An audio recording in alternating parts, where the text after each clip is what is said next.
ముస్లిం క్రైస్తవ సామాజిక సదస్సుకు నేను ముస్లిం ఐక్య వేదిక రాష్ట్ర అధికార ప్రతినిధి నేను పాల్గొనడమైనది. ముఖ్య ఉద్దేశం ఏమంటే, మన చందు గారు చాలా లేటుగా చేశారు. ఎప్పుడో 10 సంవత్సరాల ముందు మేము ఇలా ఒకటై ఉంటే ఈరోజు ఈ పరిస్థితులు మన దగ్గరికి వచ్చి ఉండవు. ఎప్పుడో చేయాల్సిన పని లేటుగా అయినా మేలుకున్నాము. తిరిగి నిద్రపోతే ఇంటికి వచ్చి కొట్టినా మనకు అడిగే దిక్కు ఉండదు. ఈరోజు చూడండి, రాజ్యాంగం అనేది, భారతదేశ రాజ్యాంగం అనేది ఆ రోజు 1954లో మేము భారతదేశంలో ఉన్నప్పుడే ఈ రాజ్యాంగం రాశారు అంబేద్కర్ గారు. ఈరోజు ఏమంటున్నారు తెలుసా? ఎడారి మతాలు అంటున్నారు. ఎడారి మతాలు వచ్చాయి కానీ మేము ఇక్కడే పుట్టిన మూలవాసులం. చాలా మందికి తెలియదు. మా తల్లిదండ్రులు ఇక్కడే జన్మించారు, ఇక్కడే మరణించారు. మా శ్మశాన వాటికలు ఇక్కడే ఉన్నాయి. ఈ దేశం కోసం ప్రాణాలు ఇస్తాం. ఈ దేశం కోసం ఎవరైనా అడ్డేస్తే వాడు ప్రాణం తీస్తాం. ఇదే మన మనసులో ఉండేది. కానీ ఏమంటున్నారో తెలుసా? ఎడారి మతాల నుంచి వచ్చారు, ఎడారి నుంచి వచ్చారు. మీకు తెలుసలేదో, పక్క ఒక క్రైస్తవ దేశం ఉంటే మిమ్మల్ని కూడా అక్కడికి వెళ్ళిపోండి అంటారు.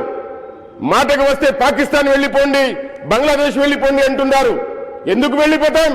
భారత రాజ్యాంగం ఆ రోజు రాసే రోజు భారతదేశంలో ఉన్నాం మేము. మమ్మల్ని తీయాలంటే భారతదేశంలో మీరు ఉండాలా లేదా అనేది మీరు ఆలోచించుకోవాలి. ఎందుకంటే భారతదేశంలో, ఈ భారతదేశం ఏదైతే అంబేద్కర్ గారు అందరూ ఇలాగైతే రౌండ్ టేబుల్ మాదిరిగా కూర్చొని అందరూ రాజ్యాంగం రాశారు, ఆ రాజ్యాంగంలో ఉండి నేను ఈరోజు ధైర్యంగా మాట్లాడగలుగుతున్నాను. భారతదేశంలో ఈరోజు చూడండి, మమ్మల్ని రాజకీయంగా దూరం చేశారు. మేము నిరసన చేస్తుంటే ఏదో ముస్లింలు చేసుకుంటున్నారని క్రైస్తవులు పక్కకు వెళ్ళిపోయారు. క్రైస్తవులకు ఏమన్నా కష్టం వస్తే ఏదో క్రైస్తవులు చేసుకుంటున్నారని ముస్లింలకు పక్కన వెళ్ళిపోయారు. క్రిస్మస్ 25వ తేదీ వరకు ఎవరికీ తెలియదు క్రైస్తవుల మీద కూడా భారతదేశంలో దాడులు మొదలయ్యాయని. మీరు ఇలాగే ఉంటే ఈరోజు వీధుల్లో కొడుతున్నారు, మీ ఇళ్ల కాడికి వస్తారు కొడుతూ గుర్తుంచుకోండి సహోదరులారా. ఎందుకంటే ఇక్కడే బతకాలి, ఇక్కడే సావాలి. మనం కాకపోతే మన బిడ్డలు, మేము పుట్టించిన బిడ్డలు ఎక్కడ బతకాలి? ఏ దేశానికి వెళ్ళిపోవాలి? వీళ్లకు దమ్ము ఉందా మమ్మల్ని పంపడానికి? పై మాట్లాడే రమ్మను. ఏ దేశమైనా ఒక్క ముస్లింకు కానీ ఒక క్రైస్తవ గాడికి తీసుకోవాలంటే అతనికి ఏ పౌరసత్వం ఇచ్చిందో ఆ పౌరసత్వం ఇక్కడి నుంచి వెలదీయాలి. అప్పుడే పక్క దేశం తీసుకుంటుంది. ఇవన్నీ తెలియకుండా ఏదో చూడండి, ఈ అట్రాసిటీ చట్టం ఎవరి మీద రావాలి? 20% ఉన్న మనం క్రైస్తవులు ముస్లింలు కలిస్తే భారతదేశంలో ఉన్నది 20%. దాడులు జరుగుతున్నది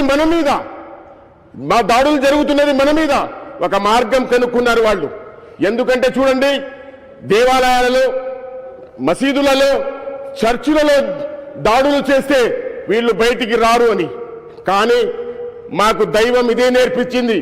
ఏమంటే చూడండి, సహనం అనేది, ఎవరైతే సహనిస్తారో వాళ్ళ తోడు దేవుడు ఉన్నాడని గుర్తుంచుకోండి. చూడండి, తప్పు మనం ఎందుకు చేస్తాం?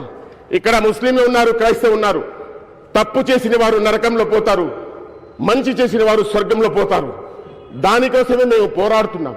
మంచి చేసి స్వర్గానికి పోవాలని మేమందరం పోరాడుతున్నాం. కాబట్టి సహోదరులారా, మేలుకోండి. ఇలాంటి సమయం రాదు. ఇక్కడికి నేను రైల్వే కోడూరు నుంచి వచ్చాను.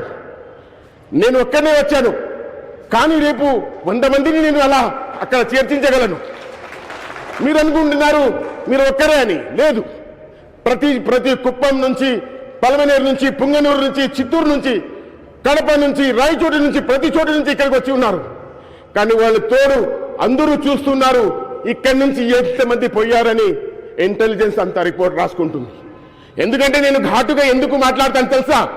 నిద్రపోతున్న సమాజం భారతదేశంలో మేము మేలుకోకపోతే మమ్మల్ని ఏం కాదు.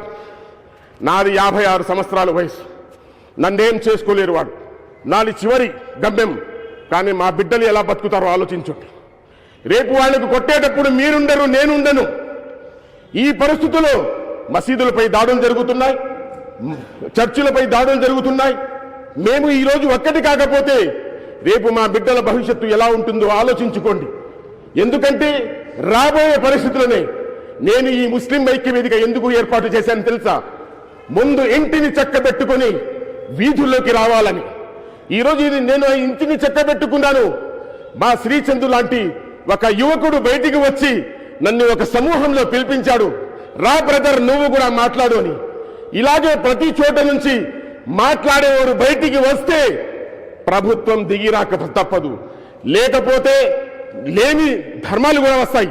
ఎలాగైతే సనాతన ధర్మం అని తీసుకుని వచ్చారో, సనాతన ధర్మంలో క్రైస్తవులు ఉన్నారు, మేము ఉన్నాము. ఎందుకంటే సహనం పాటించి దైవానికి అర్పించేదే సనాతన ధర్మము. దైవంకి తలవంచిదే. ఎందుకంటే మనం ఆయన కోసమే. ఎందుకంటే ప్రతి ఒక్కడు జననం ధర్మము, మరణించక తప్పదు. కాబట్టి ప్రతి ఒక్కరూ ఈ ఆలోచన చేయాలి. వాళ్ళు కూడా ఈ దాడులు చేస్తున్న వారు ఇలాగే దాడులు చేస్తూ ఉంటే తిరగబడే రోజులు వచ్చి దేశంలో తిరుగుబాటు కూడా జరుగుతుంది అనేది ఆలోచించుకొని ముందుకు పోయే ప్రయత్నం చేయాలని ఈ అవకాశం ఇచ్చిన మన బ్రదర్ శ్రీచందు గారికి ధన్యవాదాలు.